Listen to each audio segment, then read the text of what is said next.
नमस्कार दोस्तों, मैं एकता गुलाब स्वागत करती हूँ आपका अपने YouTube चैनल स्टेनोपीडिया पर। दोस्तों, आज हम बात करेंगे शॉर्ट हैंड की कि शॉर्ट हैंड क्या होती है। क्योंकि कई लोग शॉर्ट हैंड सीखना चाहते हैं, लेकिन उनको ये पता नहीं है कि शॉर्ट हैंड आखिर होती क्या है। शॉर्ट हैंड कितने प्रकार की होती है, उसको सीखने में कितना समय लगता है, या इसको कहाँ से सीखें, और सबसे बड़ी बात कि इसको क्यों सीखें, इससे हमें फ़ायदा क्या होगा। तो इन सब बातों पे आज हम डिस्कस करेंगे और मैं आपको डिटेल में बताऊंगी कि शॉर्ट हैंड क्या है और हम इसको क्यों सीखें। तो सबसे पहले देखिए, बात करते हैं कि शॉर्ट हैंड है क्या। तो शॉर्ट हैंड, जैसा कि इसका नाम है, आप देख रहे हैं शॉर्ट हैंड, यानी कि शॉर्ट में लिखने का तरीका। तो इसमें क्या होता है कि जो हिंदी या इंग्लिश में जो हम बात लिखते हैं उसे हम लॉन्ग हैंड कहते हैं। जिसमें हम पूरी बातें लिखते हैं उसे लॉन्ग हैंड कहते हैं। और उसको अगर हमें 5 गुना तेज़ी से लिखना हो तो हम उसको लॉन्ग हैंड में नहीं लिख सकते। या जैसे कि हम कहें कि हमारे सामने कोई वक्ता बोल रहा है या कोई स्पीच चल रहा है या हम किसी का इंटरव्यू ले रहे हैं, तो बोलने वाला जिस स्पीड से बोलेगा उस स्पीड में हम हिंदी या इंग्लिश में उसको लिख नहीं पाएंगे। और फिर हम वक्ता को ये तो बोल नहीं सकते कि आपने क्या बोला, मैं लिख नहीं पाया। तो जैसे रिपोर्टर वगैरह होते हैं उनको ये लिखना पड़ता है। या जैसे कोर्ट के अंदर आपने देखा होगा कि जो जज साहब होते हैं वो जजमेंट बोलते हैं, तो अब उसको हिंदी या इंग्लिश में तुरंत पूरा का पूरा लिखना आसान नहीं होता। तो इसके लिए क्या होता है कि शॉर्ट हैंड एक भाषा बोल सकते हैं इसको, जिसको हम हिंदी में संकेत लिपि भी कहते हैं। तो संकेत लिपि यानी कि भाषा को संकेत के रूप में लिखने की एक कला होती है ये। और इसको सीखने के बाद हम जो नॉर्मली जो हम लिखते हैं उससे करीब 5 गुना तेज़ी से हम किसी भी बात को लिख सकते हैं। तो जैसे कि वक्ता बोलेगा उसे हमें तुरंत शॉर्ट हैंड में लिख लेना होता है, या यूँ कहें कि संकेत लिपि में लिख सकते हैं। संकेत लिपि जस्ट कोड लैंग्वेज के रूप में होती है। तो जैसे मान लीजिए कि हम कोई इंटरव्यू लेने जा रहे हैं, तो वहाँ पे जो स्पीकर है वो बोलेगा और हम उसे तुरंत कोड लैंग्वेज में लिख लेंगे। और उसके बाद में जब हम हमारे ऑफिस में आएंगे तो उसको हिंदी में ट्रांसलेट करके वो फाइनल कर देंगे। तो इस प्रकार शॉर्ट हैंड को मतलब कहने का मतलब ये है कि शॉर्ट हैंड किसी भी वक्ता की बात को शॉर्ट में लिखने का, संकेत में लिखने का एक तरीका है, जिसको बाद में हम फाइनल करके हिंदी या इंग्लिश में लिख सकते हैं। अब देखिए शॉर्ट हैंड के प्रकार। तो शॉर्ट हैंड हिंदी और इंग्लिश दोनों में होती है। अब यहाँ हमें ये तय करना है कि हम शॉर्ट हैंड हिंदी में सीखें या इंग्लिश में सीखें। तो देखिए इसमें पहले हम क्या करेंगे, संकेत लिपि में लिखेंगे, इसको शॉर्ट में लिखेंगे जब कोई स्पीकर बोलेगा। तो ऐसे में जब हमें ट्रांसलेट करना है तो हमें स्पेलिंग वगैरह वो सब उस टाइम पे हमें ध्यान होना चाहिए। तो अगर हमारी इंग्लिश इतनी मजबूत है कि स्पेलिंग वगैरह अगर आपकी छूट गई या कोई सेंटेंस छूट गया तो आप उसको कवर कर सको, और ग्रामर का आपको बहुत नॉलेज है, तो आप है ना इंग्लिश स्टेनो सीखें, उसमें बहुत अच्छा स्कोप है।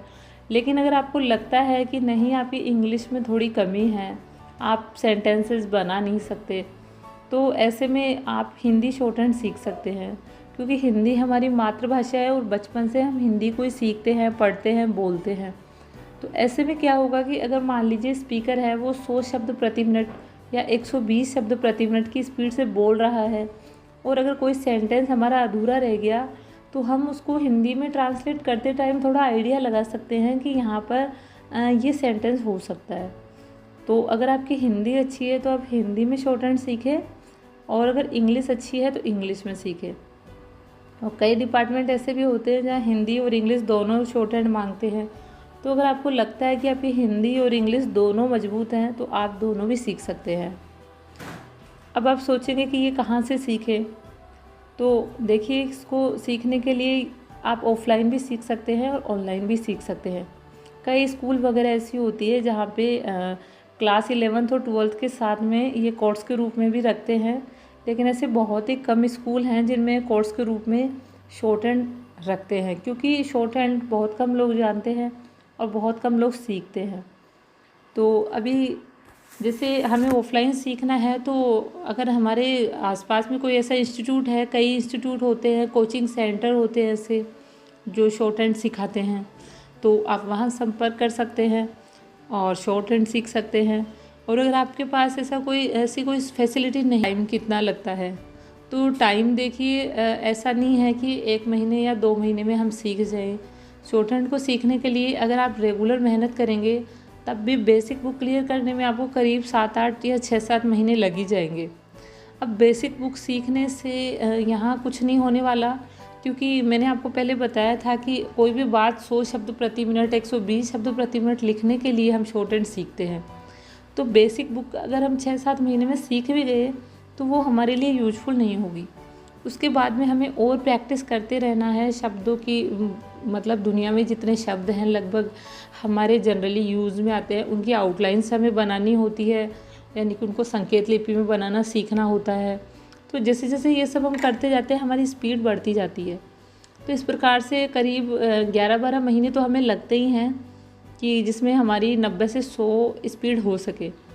तो देखिए, ये आपको सिखाने की गारंटी मेरी है और मैं फुल गारंटी लेती हूँ कि आपको ज़रूर समझ आ जाएगा। लेकिन वो समझ आपको जब आएगा जब आप भी 100% डेडिकेशन के साथ में इसकी रेगुलर प्रैक्टिस करेंगे, पेशेंस रखेंगे और तैयारी करेंगे, तभी ऐसा हो पाएगा। ऐसा नहीं है कि मैंने गारंटी ले ली तो आप सीख जाओगे। मेरी गारंटी तब पूरी होगी जबकि आप खुद इसमें अपना डेडिकेशन रखेंगे। तो ऐसे मैं बोलूँगी कि करीब 11-12 महीने में या 1 साल के अंदर अंदर आपकी स्पीड 100 शब्द प्रति मिनट हो सकती है। लेकिन आपको रेगुलर पेशेंस बना के रखना है और बहुत प्रैक्टिस करनी है, क्योंकि इसमें देखो ये संकेत लिपि है, तो शब्दों को हमें संकेत के रूप में लिखना होता है।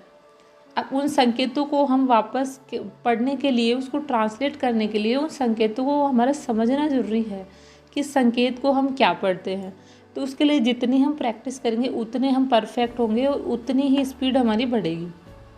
अब देखिए कि इसके फ़ायदे क्या हैं, शॉर्ट हैंड हम क्यों सीखें और इसको सीखने से हम क्या कर सकते हैं भविष्य में।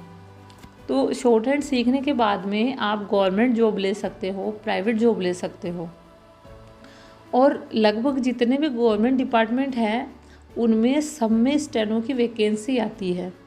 या मैं यूँ कहूँ कि हर डिपार्टमेंट में जितने भी ऑफिसर होते हैं, हर ऑफिसर का अपना एक स्टेनो होता है, या जिसे हम कह सकते हैं कि एक पीए होता है। तो इसकी वैकेंसी लगभग सेना में BSF, railway, SSC, navy, RPSC, RSMS, SB, Rajasthan high court और भी अदर जितने भी लगभग गवर्नमेंट डिपार्टमेंट है, जैसे एवीवीएनएल हुआ, तो सब में स्टेनो की वैकेंसी निकलती है। अब इस वैकेंसी में जैसे लगभग ये सी ग्रेड या बी ग्रेड की जॉब होती है, या यूँ कहे कि 3rd ग्रेड या 2nd ग्रेड जॉब होती है, इसमें डी ग्रेड जॉब नहीं होती है ये। अब इसका फ़ायदा क्या है कि आजकल आपने देखा होगा कि कंपटीशन इतना ज़्यादा है कि अगर वैकेंसी निकलेगी तो उससे कई गुना लोग फॉर्म भर देते हैं।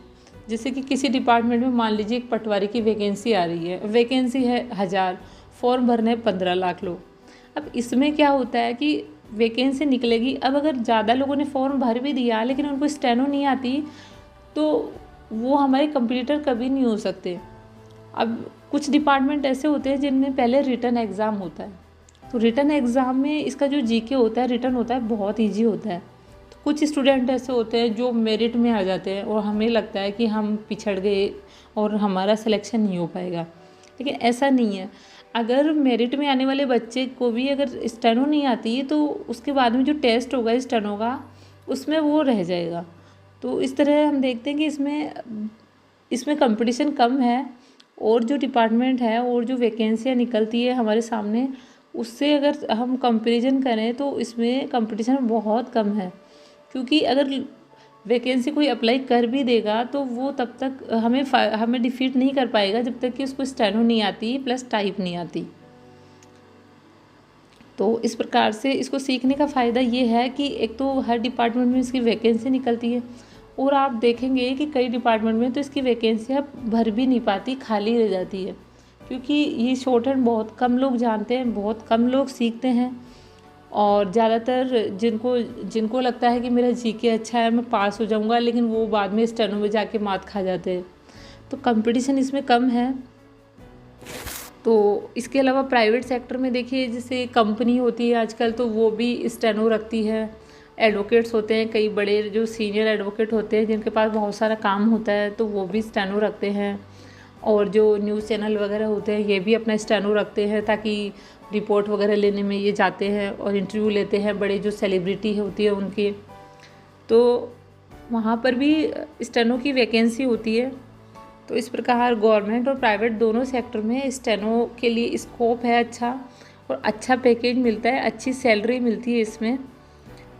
और इसके लिए सबसे बड़ी बात ये है कि स्टेनो के साथ साथ आपको टाइप भी आनी चाहिए। अब टाइपिंग आपको कौन सी आनी चाहिए, तो देखिए अगर हम शॉर्ट हैंड हिंदी में सीखते हैं तो आपको हिंदी टाइपिंग आनी चाहिए, और इंग्लिश में सीखते हैं तो आपको इंग्लिश टाइपिंग आनी चाहिए। क्यों आनी चाहिए? क्योंकि जब वक्ता बोलेगा या किसी का भी स्पीच या हिसाब से जजमेंट आपने अपनी कोड लैंग्वेज में लिख लिया, लेकिन जब आप उनको वापस हिंदी में ट्रांसलेट करके दोगे तो वो आपको कंप्यूटर में ट्रांसलेट करना पड़ेगा। तो उस अपनी संकेत लिपि को वापस ट्रांसलेट करने के लिए आपको कंप्यूटर टाइपिंग आना बहुत ज़रूरी है। तो टाइपिंग तो आपको आना ही चाहिए, वरना स्टेनो सीखने का मतलब नहीं रह जाएगा। तो देखिए स्टेनोग्राफर बनने के लिए अगर आपको टाइप आती है, स्टेनो नहीं आती, तब भी कोई मतलब नहीं है। और अगर आपको टाइप नहीं आती और स्टेनो आती है तब भी कोई मतलब नहीं है। आपको दोनों आनी चाहिए, तब जाके आप स्टेनो के लिए। अब कुछ डिपार्टमेंट ऐसे होते हैं, जैसे राजस्थान हाई कोर्ट है, तो उसमें रिटन एग्ज़ाम नहीं होता, डायरेक्ट टाइप टेस्ट अपना स्टेनो टेस्ट होता है और टाइप टेस्ट होता है।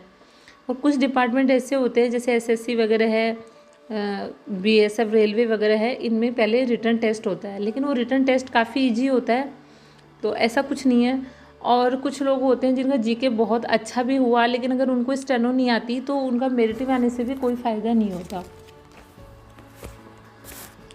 तो दोस्तों इस प्रकार आप समझ गए कि आज की शॉर्ट हैंड क्या है, और ये हमें क्यों सीखनी चाहिए, इसका हमें फ़ायदा क्या है, और ये हम कहाँ से सीख सकते हैं।